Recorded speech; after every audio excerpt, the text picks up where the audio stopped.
नाम माधवपुर। 20 साल पहले भी यहाँ एक भी पक्के घर नहीं थे। सब मिट्टी के दीवार और छत में प्लास्टिक या एस्बेस्टस हुआ करता। पहले के जमाने में गांव जैसा हुआ करता, माधवपुर ठीक वैसे ही था।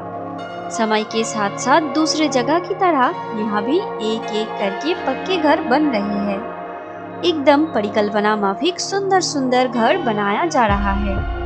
ये घर सुभाष बाबू के हैं। वो फॉरेस्ट डिपार्टमेंट में नौकरी करते थे और एक अच्छे पोस्ट पर थे। उन्होंने इस गांव के बहुत सारे युवाओं के लिए नौकरी का इंतजाम कर दिए थे। 2 साल पहले दिल का दौरा पड़ने से उनका मौत हो जाता है।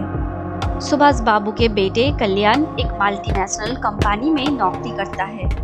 अपने पिता के उस पुराने एम्बेसडर गाड़ी को उसने अभी भी छोड़ा नहीं। प्रतिदिन सुबह सुबह वो खुद ड्राइव करके ऑफिस चला जाता।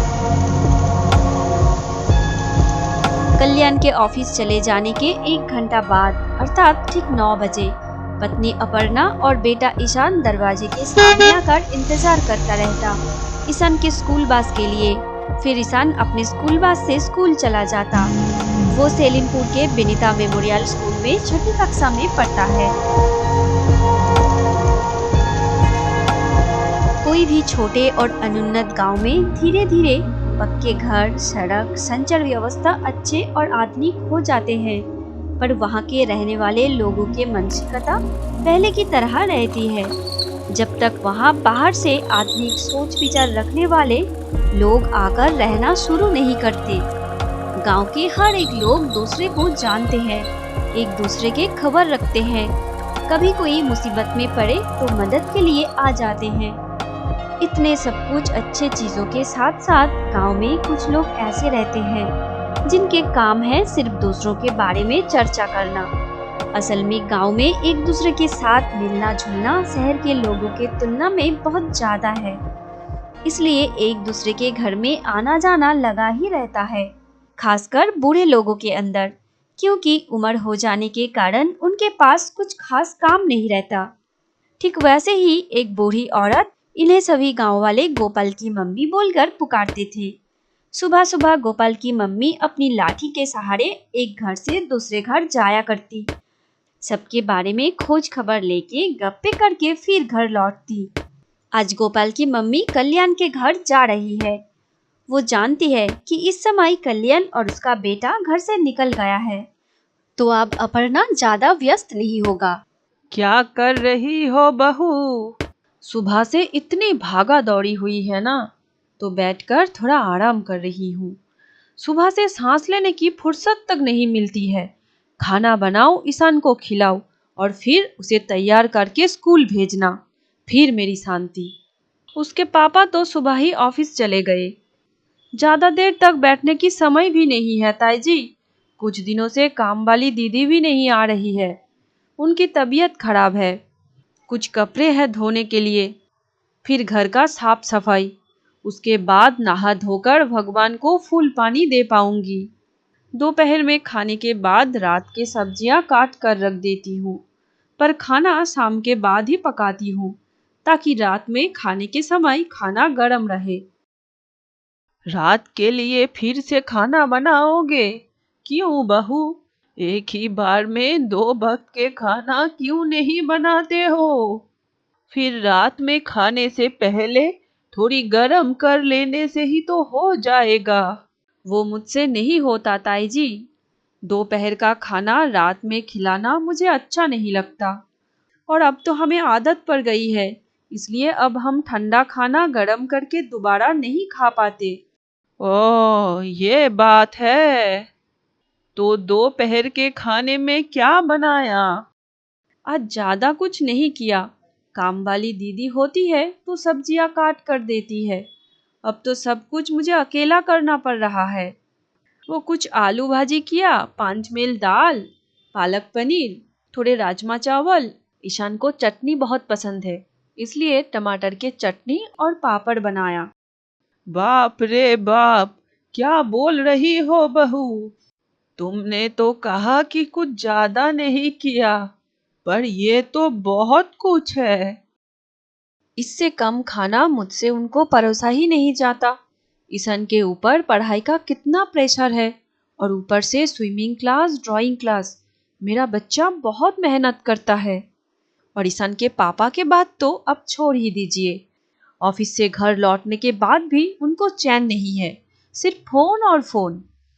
बाप बेटा दिन भर इतना परिश्रम करता है, तो वे दोनों अगर अच्छे से खाना नहीं खाएगा तो कैसे चलेगा बताइए। अच्छा ताई जी, आपके घर में आज खाने में क्या क्या हुआ? हमारे घर में और क्या होगा। मेरा पोता चावल और उबले हुए आलू खाकर स्कूल चला गया है। अब मेरी बहू दाल बना रही है और दोपहर में खाने से पहले कुछ साग भाजेगी।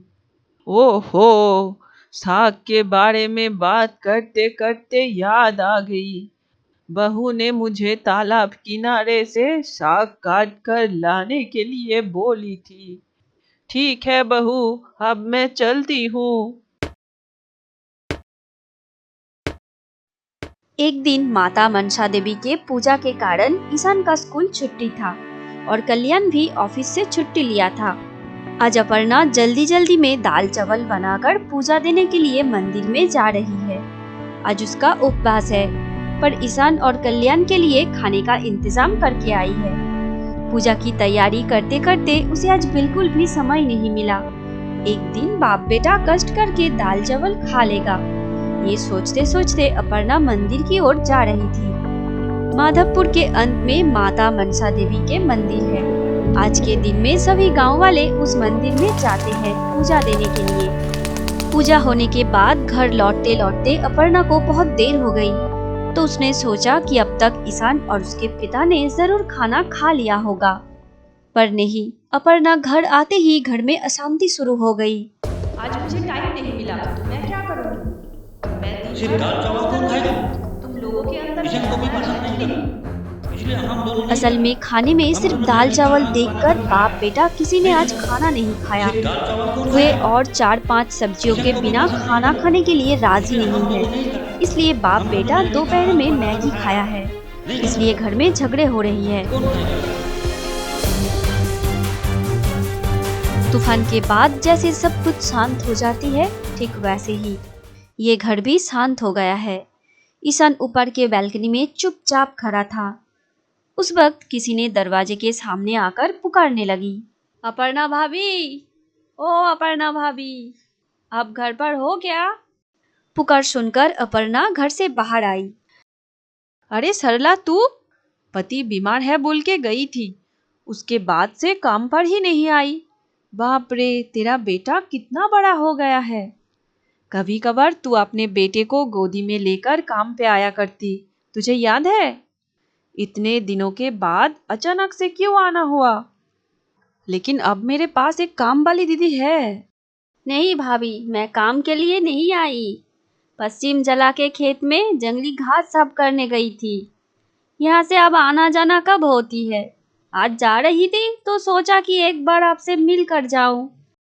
बहुत अच्छा किया सरला। जब मैं इस घर में नई नई आई थी तब घर का कामकाज मुझे कुछ भी नहीं आती थी।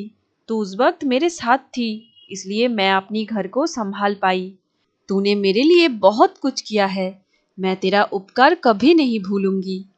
अच्छा सुन, सुबह से कुछ खाया पिया है कि नहीं? वो क्या है ना भाभी, एकदम सुबह सुबह काम पे निकली थी, इसलिए खाना बनाने का समय नहीं मिला। मेरा बेटा जिद किया मेरे साथ खेत में जाएगा। आज उसका स्कूल भी छुट्टी था ना, इसलिए उसको भी लेके आया।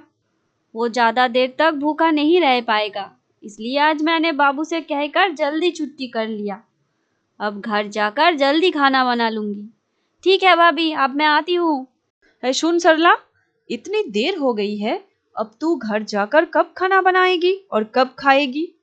तू तो सहन कर लेगी, पर तेरा बेटा, वो तो छोटा है ना, वो कैसे भूख सहन कर पाएगा बता? एक काम कर, माँ बेटा दोनों हमारे घर में दाल चावल खा कर जा। आज पूजा की तैयारी करते करते सब्जियां बनाने का समय नहीं मिला। सरला ने अपर्णा भाभी के बातों को नहीं टाल पाई।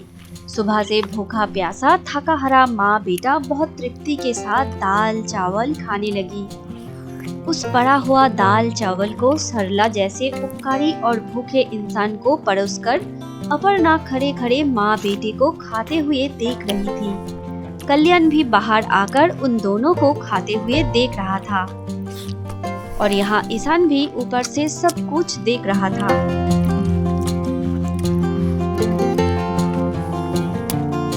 बेटा दोपहर में सिर्फ मैगी खाया है। रात का खाना ईशान खुशी खुशी खा सके इसलिए अपर्णा ने ईशान के पसंदीदा बहुत कुछ बनाया है, लेकिन फिर भी वो उदास होकर टेबल पर बैठा था। क्या हुआ बेटा? मैंने तुम्हारे पसंदीदा कितना कुछ बना के दिया है। अब खाना खा लो मेरा बच्चा। अच्छा मम्मी, आपने मुझे दाल चावल खाना क्यों नहीं सिखाया? इसका जवाब अपर्णा के पास नहीं है। ईशान को क्या उत्तर देगी वो कुछ समझ नहीं पाई, तो चुपचाप खड़ी रही।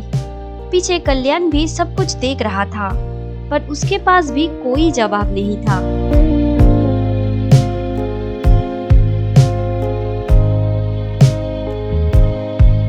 असल में अपर्णा को लगता है हर रोज 4-5 तरह के अलग अलग सब्जियां परोसकर अपने पति और बेटी का कितना अच्छा कर रही है, और आज खाने में क्या क्या बनी है वो लोगों को बताने में एक अलग खुशी मिलती है, इसलिए भूल जाती है अति साधारण पौष्टिक खाने को, जैसे दाल चावल।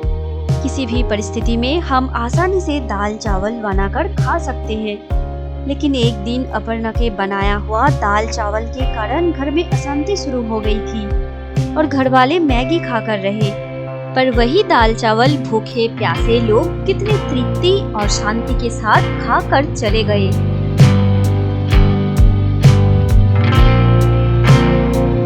तो दोस्तों, अब सबको हमारी ये नई कहानी कैसी लगी वो कमेंट करके जरूर बताना, और आगे ऐसे ही सुंदर सुंदर कहानियाँ देखने के लिए हमारे चैनल डिंग डोंग हिंदी कहानी को अभी सब्सक्राइब करके पास में बेल आइकॉन को दबा के रखिए।